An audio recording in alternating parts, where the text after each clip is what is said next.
This is a quick video on replacing your brake booster with the stock Vanagon brake booster with the BMW brake booster. I've already removed the dash. There's 2 screws over there. There's I believe it's 6 screws across the front. You've got to remove the wiring to the radio, the 3 screws for the heater controls, the slide bracket. You've also got to pull off the plastic knobs for the heater controls.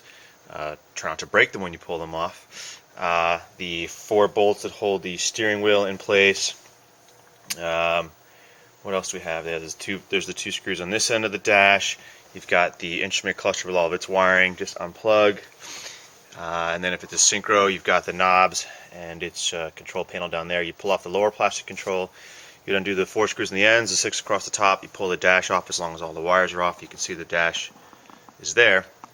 And then you have this whole assembly, which is the brake booster's mount. And to get to this is a little tricky. Back here there's a plastic tube.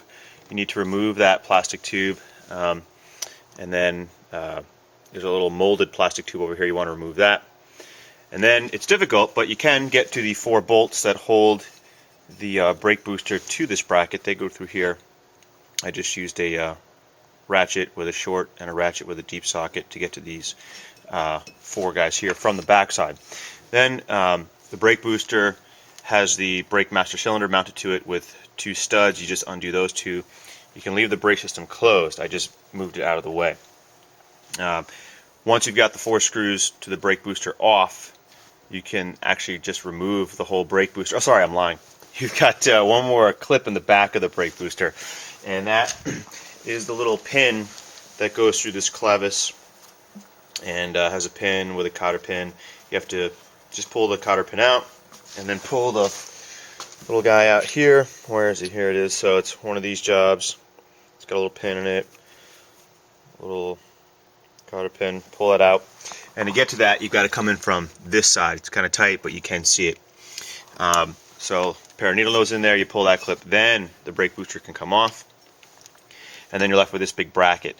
Now I went a little further and removed this bracket and pulled it up because my clutch, if you're a manual, was a little loose, and I noticed that I should take a look at it when I got it apart, and that's because you can see this hole is egged out and the pin that is in there is worn away. So what should be nice and tight is actually really loose, and that little bit of play will make a big difference in your clutch. So I'm going to repair this while I'm in there.